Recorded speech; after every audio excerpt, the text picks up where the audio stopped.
Hello ninth class. तो आपका जो सेकंड चैप्टर था कि क्या हमारे आसपास के पदार्थ शुद्ध हैं, तो वो चैप्टर आपका पूरा हो चुका है। ठीक, तो उसके जो अभ्यास है, जो आपकी बुक्स में जो उसके अभ्यास दिए गए हैं, वो आपको सॉल्व करने हैं। यदि उसमें से कोई प्रश्न आपको नहीं आता है तो आप मेरे व्यक्तिगत नंबर पे उन प्रश्नों को पूछ सकते हैं। ठीक, तो आज हम अपना नेक्स्ट थर्ड चैप्टर स्टार्ट करने वाले हैं, जो कि है परमाणु व अणु। तो सबसे पहले हम बात करते हैं कि जो परमाणु है वो होता क्या है, जिसको अंग्रेजी में हम एटम कहते हैं, कि परमाणु होता क्या है। ठीक है ना। तो जैसे कि हम जानते हैं हमारे आसपास बहुत अनेक प्रकार के पदार्थ हैं, जिसमें चीनी, नमक, मिट्टी, हीरा है, ग्रेफाइट है, अन्य अनेक धातुएं हैं जैसे सिल्वर है, सोना, चांदी, कॉपर है, लोहा है, एल्यूमिनियम है, या अन्य पदार्थ हैं जैसे लकड़ी, चट्टानें, भोजन है, कपड़े हैं। ये सभी क्या हैं? पदार्थ के विभिन्न रूप हैं। ठीक है ना। तो हमारे पास जितने भी पदार्थ हैं, ये आसपास वस्तुएं हैं, कि सभी क्या हैं? पदार्थ के एक विभिन्न रूप हैं। तो सर्वप्रथम जब हम परमाणु की बात करते हैं तो हमारे जेहन में एक भारतीय दार्शनिक का नाम आता है, जिनका नाम था महर्षि कणाद। ठीक है ना। तो एक भारतीय दार्शनिक थे महर्षि कणाद। तो महर्षि कणाद को उन्होंने कहा क्या, क्योंकि जब हम परमाणु पढ़ रहे हैं तो हम महर्षि कणाद के बारे में भी पढ़ते हैं, कि महर्षि कणाद ने ये कहा कि जब हम किसी पदार्थ या द्रव्य को विभाजित करते जाएं, ठीक है ना, अगर हम किसी पदार्थ को बार बार विभाजित करते जाएं तो हम अंत में एक ऐसा सबसे छोटा पदार्थ का कण पाएंगे जिसे पुनः विभाजित नहीं किया जा सकता है। ठीक है ना।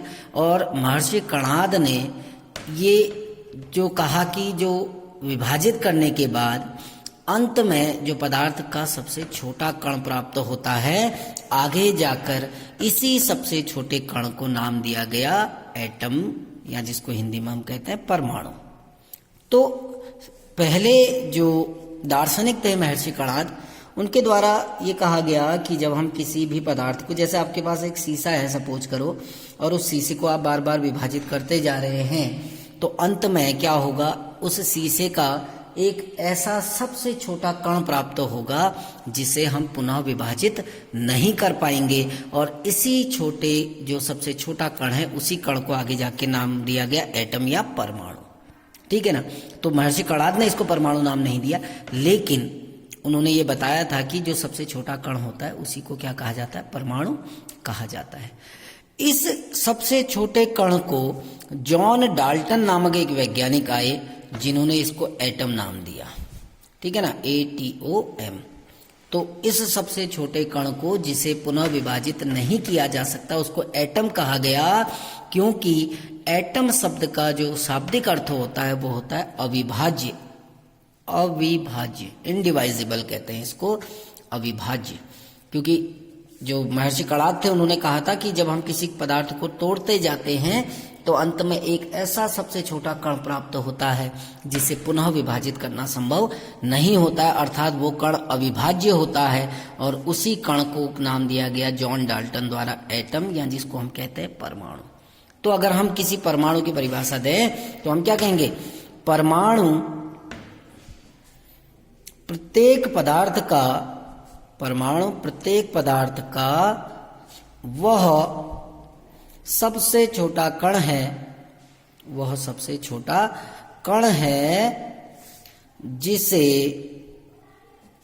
पुनः विभाजित नहीं किया जा सकता है, जिसे पुनः विभाजित नहीं किया जा सकता है। अब हम पुरानी बातें कर रहे हैं, क्योंकि अभी तो वर्तमान में ऐसी टेक्नोलॉजी आ गई है कि परमाणु को भी विभाजित किया जा सकता है, लेकिन हम पुरानी बातों के बारे में बात कर रहे हैं। तो वो परिभाषा क्या दी गई कि परमाणु प्रत्येक पदार्थ का वह सबसे छोटा कण है जिसे पुनः विभाजित नहीं किया जा सकता है। लेकिन वर्तमान में अब ऐसी विधियां आ गई हैं जिसमें हम परमाणु को भी विभाजित कर सकते हैं।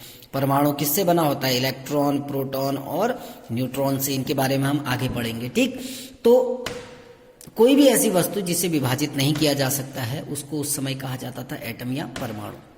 ठीक, उसके बाद क्या हुआ कि जो परमाणु है उस परमाणु के जब परिभाषा दी गई तो ये कहा गया, एक वैज्ञानिक और आए जिनका नाम था पाकुधा, उनका नाम था पाकुधा कात्यायन। ये एक दार्शनिक और आए पाकुधा कात्यायन, इन्होंने कहा कि जो परमाणु है या जो एटम है वो संयुक्त अवस्था में पाए जाते हैं, यानी वो स्वतंत्र नहीं पाए होते हैं, अकेले नहीं रहते हैं, बल्कि वो संयुक्त अवस्था में पाए जाते हैं। परमाणु कभी भी स्वतंत्र अवस्था में नहीं पाए जाते हैं और वो संयुक्त रूप में पाए जाते हैं, जिसके कारण हमें अनेक पदार्थ, अनेक प्रकार के द्रव्य मिलते हैं, अनेक प्रकार के पदार्थ या द्रव्य मिलते हैं। जैसे एक उदाहरण दें आपको कि अंग्रेजी में जो अल्फाबेट होते हैं 26 अल्फाबेट ABCD 26 अल्फाबेट होते हैं ना, इन 26 अल्फाबेट के आधार पर पूरी की पूरी बुक्स लिखी जाती हैं। यही तो होता है अंग्रेजी की किताब में, क्या है, अल्फाबेट तो उतने ही है, A से लेकर कहाँ तक, Z तक, लेकिन उन्हीं को आगे पीछे जोड़ के या उनके भिन्न भिन्न प्रकार से उनको संयोजित करके पूरी किताब लिखी जा सकती है। चीजें वही हैं A से लेकर Z तक।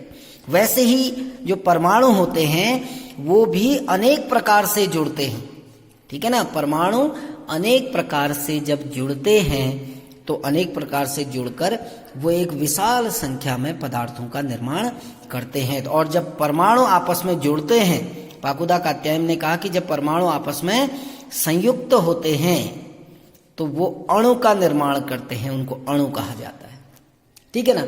यानी हम अगर सिंपली कहें, हम क्या कहेंगे कि परमाणु किसी भी पदार्थ का सबसे छोटा कण है जो कभी भी स्वतंत्र अवस्था में नहीं रहता है, बल्कि वह संयुक्त अवस्था में रहता है। और जब विभिन्न प्रकार के परमाणु आपस में जुड़ते हैं तो वो किसका निर्माण करते हैं, अणु का निर्माण करते हैं, है ना। बिल्कुल सेम उसी प्रकार है जैसे हमारे शरीर की सबसे छोटी इकाई क्या है, कोशिका, है ना। कोशिकाएं जब जुड़ती हैं, बहुत सारी कोशिकाएं, तो उनको ऊतक बोलते हैं, ठीक है ना। ऊतक जब आपस में ज्वाइंट होते हैं तो उनको अंग कहा जाता है, और जब अंग आपस में ज्वाइंट होते हैं तो उनको पूरा एक शरीर कहा जाता है, कहा जाता है ना। यही तो चक्र है कि कोशिकाओं, ऊतक, अंग, शरीर। वैसे यहाँ भी होता है परमाणु, परमाणु जब आपस में जुड़ते हैं तो वो अणु का निर्माण करते हैं, ठीक है ना। जब बहुत सारे अणु आपस में मिलते हैं तो क्या, किसका निर्माण करते हैं, पदार्थों का निर्माण करते हैं, विभिन्न प्रकार के पदार्थों का निर्माण करते हैं। तो सभी प्रकार के जो पदार्थ हैं वो अणु और परमाणु नामक छोटे छोटे कणों से मिलकर बने होते हैं, ठीक है ना। परमाणु और अणुओं के जो गुणधर्म होते हैं वो भिन्न भिन्न होते हैं, जिसके कारण पदार्थों के गुणधर्म भी भिन्न भिन्न होते हैं। यानी जो अलग अलग प्रकार के परमाणु हैं उनके गुणधर्म भी क्या होते हैं, अलग अलग होते हैं, ठीक है ना। ऑक्सीजन परमाणु के गुण अलग हैं, हाइड्रोजन परमाणु के गुण अलग हैं, ऐसे ही नाइट्रोजन परमाणु के गुण अलग अलग हैं। तो हम बात कर रहे हैं कि जब परमाणु आपस में जुड़ते हैं। अब देखिए परमाणु के केस में आपको मैं 2-3 चीजें बताता हूं। पहला, परमाणु क्या है, सबसे छोटा कण है। परमाणु सबसे छोटा कण है जो अभिक्रिया में भाग लेता है, अभिक्रिया में भाग लेता है। कोई भी रासायनिक अभिक्रिया होती है तो उसमें परमाणु भाग लेता है। तो परमाणु किसी पदार्थ का सबसे छोटा कण है जो रासायनिक अभिक्रिया में भाग लेता है। परमाणु कभी भी स्वतंत्र अवस्था में नहीं रह सकता है, स्वतंत्र अवस्था में नहीं रहता है। परमाणु कभी भी स्वतंत्र अवस्था में नहीं रहता है, फ्री नहीं रहता है। यह हमेशा किस रूप में रहता है, संयुक्त अवस्था में, यानी अन्य परमाणुओं से जुड़ा हुआ रहता है। जैसे ऑक्सीजन है, कभी अकेले नहीं रहेगी, या तो यह हाइड्रोजन के साथ जुड़ी होगी। ऑक्सीजन अकेले नहीं, वो किसके साथ जुड़ी है, हाइड्रोजन के साथ। ऐसे ही ऑक्सीजन अकेले नहीं रहेगी, या तो दूसरे ऑक्सीजन के साथ जुड़ी रहेगी, O2 के रूप में। इसमें 2 परमाणु जुड़े हैं। अब ये जब हम आगे आगे को जाएंगे तो डिस्कस करेंगे इस बारे में। ऐसे ही आपका माना सल्फर है, ये स्वतंत्र अवस्था में नहीं रहेगा, ये या तो ऑक्सीजन के साथ जुड़ा रहेगा या हाइड्रोजन के साथ। तो परमाणु अकेला कभी नहीं रहता है, परमाणु अन्य परमाणुओं के साथ संयुक्त अवस्था में रहता है। अर्थात ये ऑक्सीजन अकेले नहीं रहता है, किसके साथ रहेगा, हाइड्रोजन के साथ। अर्थात इस ऑक्सीजन और हाइड्रोजन आपस में जुड़े, तभी तो H2O बना। ऑक्सीजन और हाइड्रोजन आपस में जुड़े तभी जाके हमारा क्या बना, ऑक्सीजन बना, ये जल का निर्माण हुआ H2O। अब ये क्यों जुड़े, सवाल ये आता है कि परमाणु स्वतंत्र अवस्था में क्यों नहीं रहता है, परमाणु अन्य तत्वों से क्यों जुड़ता है। तो इसी में हम आगे डिस्कस करेंगे रासायनिक संयोग के नियम, रासायनिक संयोग के नियम कि परमाणु आपस में क्यों जुड़ते हैं, और अगर जुड़ते हैं तो कौन से ऐसे नियम हैं जिनके आधार पर परमाणु आपस में जुड़ते हैं। जैसे मैंने आपको कहा ना कि ऑक्सीजन है, ये अकेले नहीं रहेगी, ये हाइड्रोजन के साथ जुड़ कर रहेगी। अब ये ऑक्सीजन हाइड्रोजन के साथ जुड़ी, क्यों जुड़ी, पहला सवाल ये होता है कि ऑक्सीजन क्यों जुड़ी, या ऑक्सीजन अकेले क्यों नहीं रह पाती है, वो किसी दूसरे परमाणु के साथ क्यों जुड़ती है, और जुड़ती है तो दो हाइड्रोजन क्यों जुड़े ऑक्सीजन के साथ। ये भी तो हो सकता था एक ऑक्सीजन के साथ एक हाइड्रोजन जुड़ जाता, लेकिन यहाँ कितने हाइड्रोजन जुड़े, दो, है ना। ऐसे यहाँ सल्फर के साथ कितनी ऑक्सीजन जुड़ी हैं, दो, एक ऑक्सीजन भी जुड़ सकती थी। तो इन सब को हम आगे पढ़ेंगे रासायनिक संयोग के नियम के अंतर्गत कल। Thank you.